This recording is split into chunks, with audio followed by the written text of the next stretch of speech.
Welcome to Your Health, a podcast from the Hoosier Ag Today presents your Purdue Extension podcast network, where we bring you practical tips and real-life strategies to help you live healthier every day.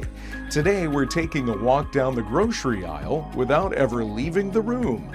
We'll explore the Mock Grocery Store Experience program, a hands-on way to learn how to make smarter, healthier, and more budget-friendly choices when you shop. Whether you're feeding a family or just trying to eat better, this program is designed to help make healthy decisions and make them easier and more accessible. To tell us more about this very interesting program, we have three extension educators, Carolyn Everidge, JP Petrowski, and Brittany Shorey. Thank you so much for joining me today. Thanks for having us. Yes, indeed. Okay, well, let's just get right into it. What in the world is a mock grocery store experience? And how do you transform like a typical Indiana classroom into a functioning mock grocery store? So essentially what it is just kind of as it sounds. So we bring grocery store items. So it could be produce, obviously all fake, or other packaged items such as pasta, cereal boxes, milk jugs, everything you would see at a typical grocery store into a school setting. And we basically work with middle school, high school, whatever age kids that we're working with that day. And we work anywhere from meal planning and to healthy food choices and shopping to budgeting. Okay, I need more info. On this. This sounds so fascinating. And JP, I'm sorry, but I feel like you're underselling it. So who else has got more for me? I agree that JP is underselling it for sure. So we have been able to take the mock grocery store all across the state to a variety of classrooms in school. We've done outside of school, after school activities, different groups. And we really just give them the opportunity to go to the grocery store without going to the grocery store. So there's no actual money involved. There's no need to figure out how we're going to get 50 kids on a bus over to the grocery store. We bring it all to them. And the impact really speaks for itself. We have seen amazing stories come out of the mock grocery store where students are like, man, I'm never having kids. They're so expensive. Or I can't believe that my parents have to deal with this when they go to the grocery store. I'm expensive. And so it's just a really cool opportunity to see some of those light bulb moments. So I'm just envisioning like these, you set up shelves and like fake food items, as JP was saying. Do they have like little grocery carts and like little credit card? I mean, do you put prices on stuff? How does this work? Tell me more about it. So every item that we have, which I'm pretty sure we have a few hundred items, various items that you would see in stores, and everything does have a cost to it. In the fall of each year, we price match whatever it would be at that store, whether it be Kroger, Walmart, whatever it might be, and they are shopping what it would actually be if we were to shop at the store today. And then they have either baskets, so we give them scenarios, so they work in groups, or they can work alone depending on the age group that we're working with. And the scenarios range from a single mom of 2 kids to a college student to retired individual who can only carry so much weight, so they can have to do 2 trips, and then they have to shop for a week's worth of groceries to feed that scenario, either to feed their family or to feed that single individual. We do have baskets, like the shopping baskets that you would walk around with, as well as the shopping carts. Not more of like the collapsible carts, so it's easy to transport, but we have the carts for them to shop for if they're shopping for more than one person. And that's what they do. They physically put the items in their carts, so they kind of have that tangible learning and physically picking up items. And then when they think they're set and they have enough food or they met their goal, they will go to the registers, which would be us at our little registers up front, and we go through what they thought about either meal planning or what they thought about buying for that week. If they kind of rush through it and there's some critiques that need to be made, we can send them back and they can reassess how they want to shop and plan. But we give them paper, we give them stuff to plan out what they need for breakfast, lunch, dinner, and a snack. And then we talk about serving sizes, portion sizes, and all that kind of stuff. We can, if we have enough time, we dive into like that sodium count and carbs and stuff like that as well. So this sounds so fun. I want to do it. But what is the age group that you are normally targeting, Brittany?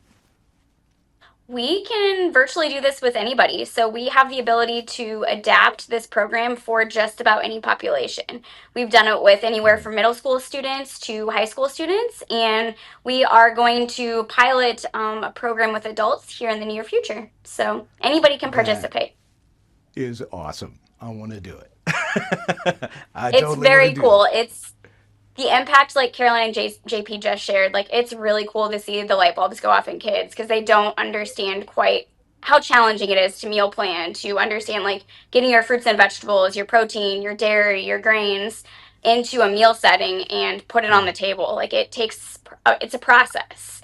So, and that's what we try and instill them, not only the finances, but the nutrition aspect too. Now, when you originally turn them loose, do they go directly to the cookie and chip aisle? That's where I'd go personally. Not It really, just actually. No. depends. I think we see a lot of kids gravitate toward like the meat actually first, because that's what they think of when we say you have to get your protein. And then of course we'll occasionally have kids that go to like the soda or the candy or the ice cream or whatever. But I think they're more intentional than we expect for sure. I Now, typically who also see a lot of created frozen. this A lot of the program frozen and what meals. inspired you to create it? So Brittany and I attended our national conference, and there was a very similar program that was presented there. It was in the height of COVID, so we were on virtual conferencing and learning about different opportunities. And Brittany and I kind of looked at each other and like, well, we can do that. And so we did. So it took us about a year to get our first kit built. So all of our boxes and our food packaging and figuring out how we wanted to do it. And then we've just run with it ever since.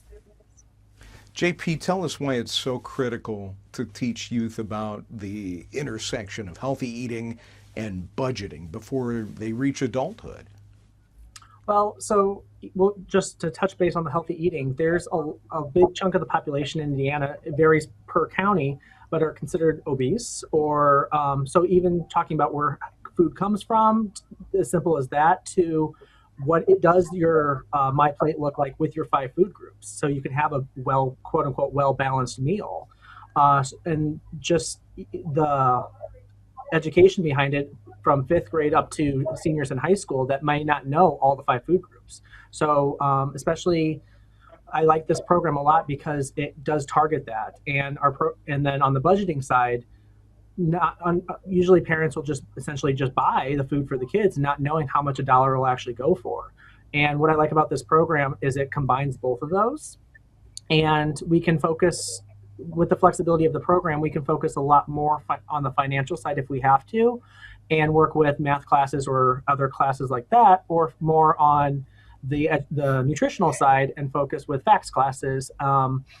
And then, or even just blend the two, where maybe we have an extended period where we have 2 hours and we can do the first hour strictly on financial, and then maybe the second hour on nutrition. So, or even half group, one of the groups doing one and the other group doing other, and we can adjust very quickly during the program as well. So it's a very flexible program that can benefit both on that nutrition side and that financial side. This, in my opinion, has the potential to really break some cycles. Like if you have parents, and those parents had parents before them that just went to the store and bought junk food, and you grew up on junk food, then that's what you know to go and buy when you become an adult, is to buy junk, and expensive junk at that. And this has the potential to break all of that. I love this. I think it's so clever. Yeah, I think that was one of the reasons that Brittany and I were interested in doing this program. So Brittany and I primarily work with adults.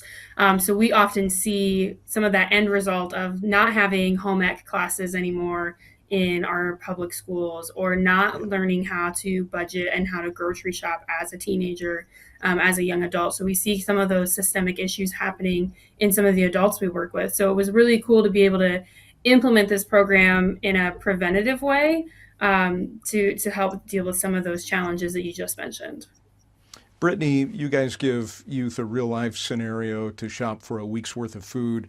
What would you say is the biggest challenge that they usually face? Every group of kids is a little bit different, but their biggest challenge typically is when they're working with a group. It's kind of funny to watch them strategize and get creative, and one person might suggest this and one person might not like that. So the group dynamics can be a challenge, but they work through it just like a family household would. So that would be my first answer to a challenge. Obviously, the meal planning, not every kid has tasted everything at the grocery store. So, and you have different dynamics in each group. So it's very cool to watch, though. The real tragedy of all this is in order to eat healthy, it costs more. And I'm sure you've seen that, doing what you do. How do you help youth who realize that they've selected healthier food options, but they run out of money at the checkout? Yeah, so there's this famous saying that it's cheaper to buy a bottle of grape soda than it is to buy a handful of grapes.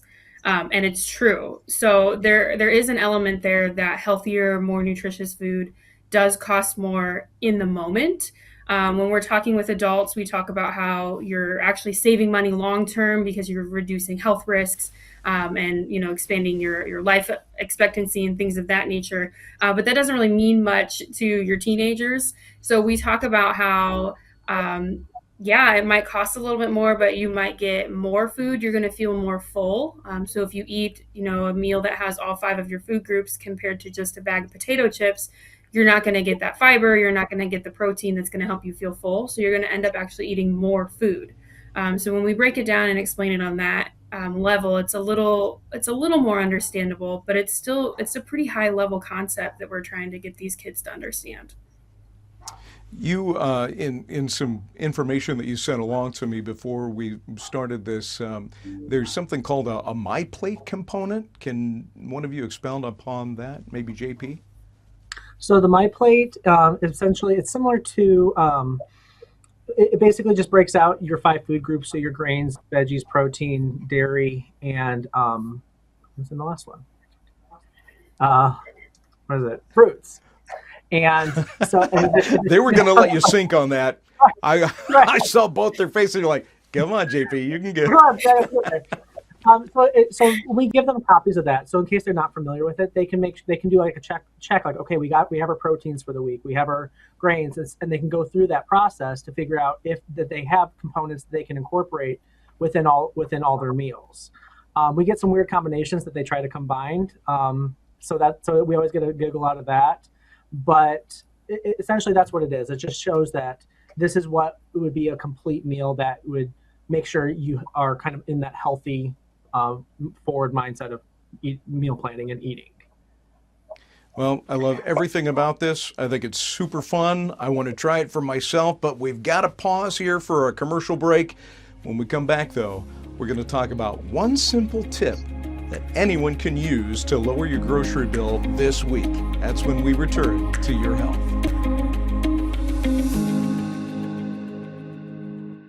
There's so much fear when people realize people have hit rock bottom. Sometimes what can make that difference with that person is just the fact that somebody acknowledges them. Sometimes just not being afraid to start that conversation and just be that ear for that person. And that may be the one thing that could change everything. Farmer suicide rates are significantly higher than the general population.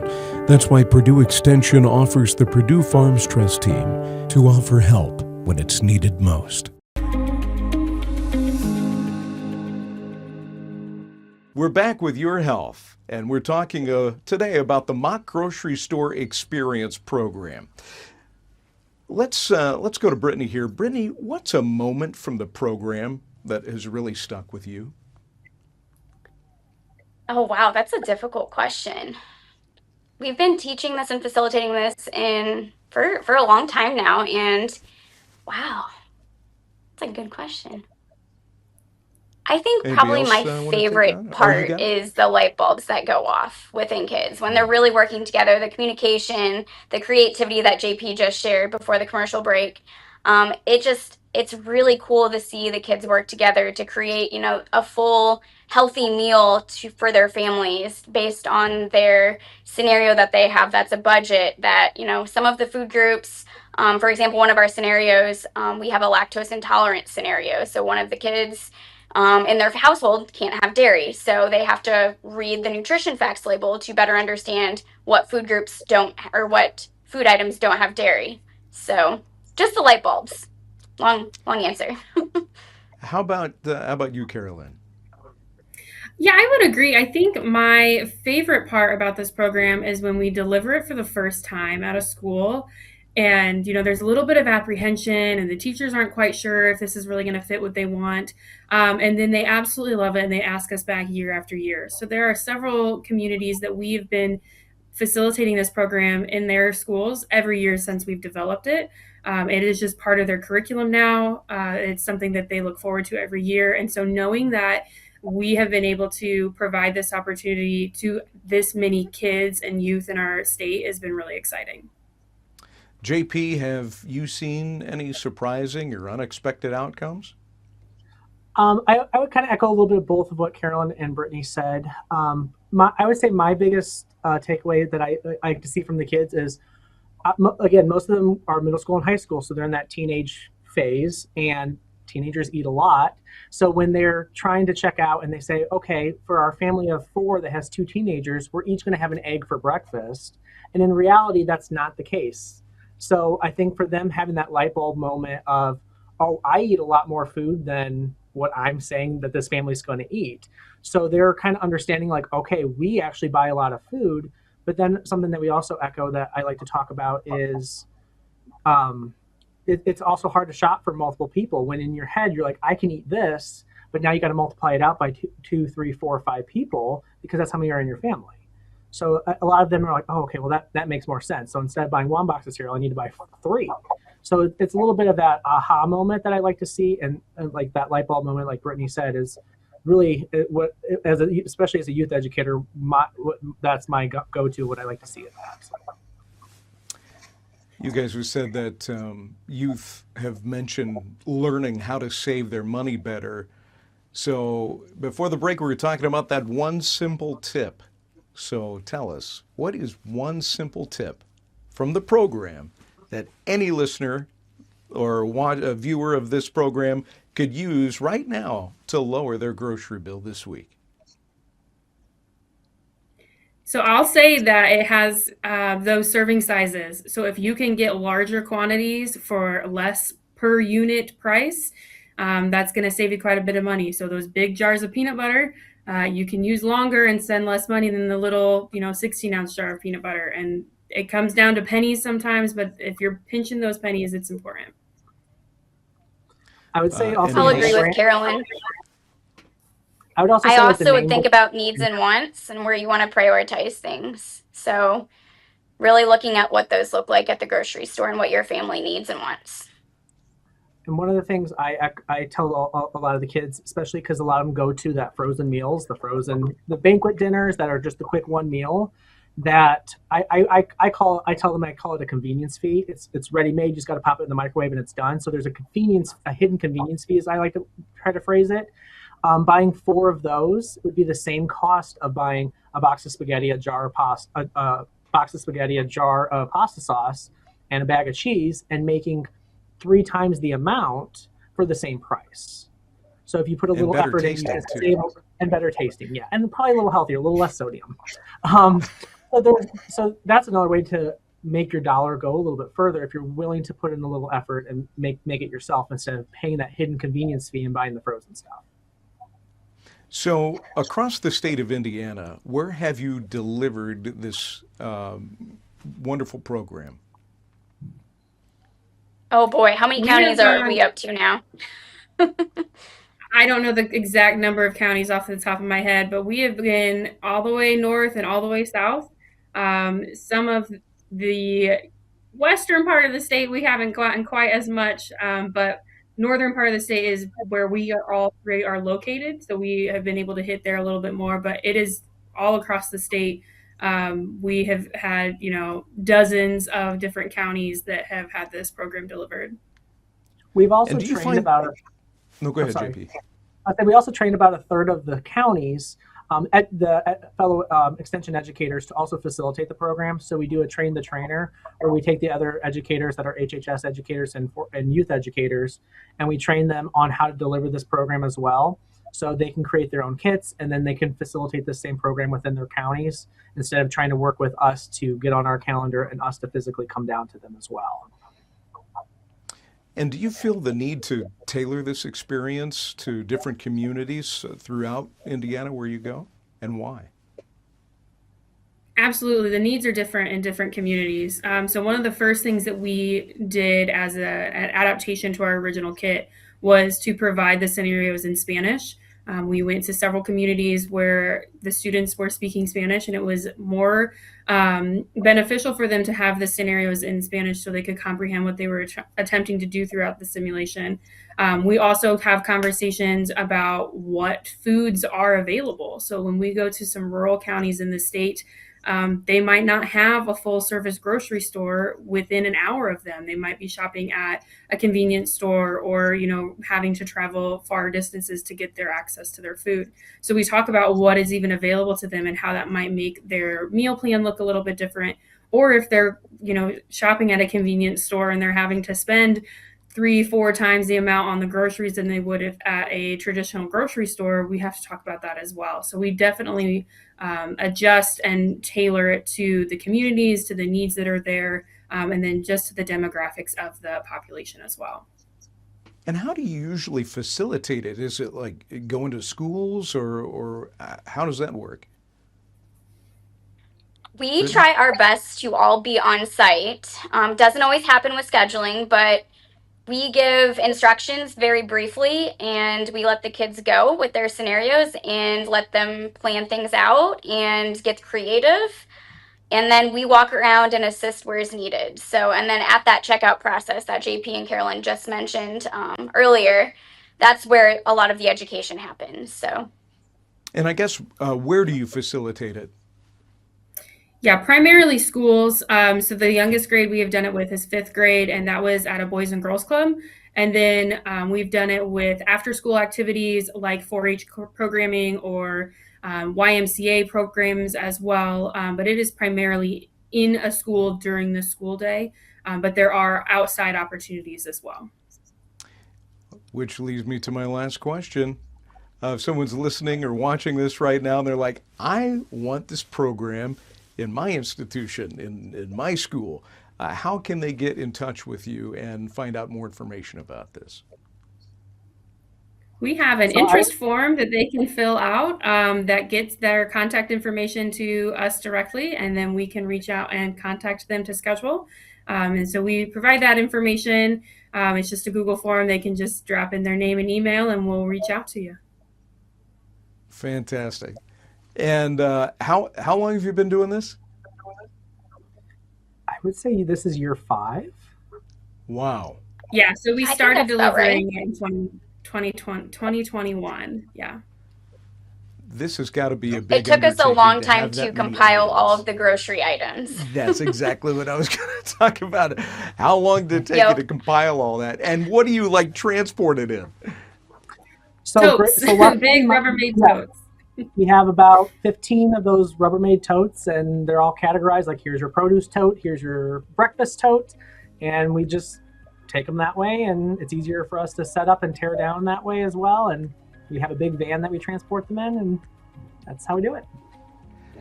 JP that made is the really van sound a little bit easier for transportation, but it's like a puzzle piece trying to fit them all in there, let me tell you. You got to be Tetris masters. Yes.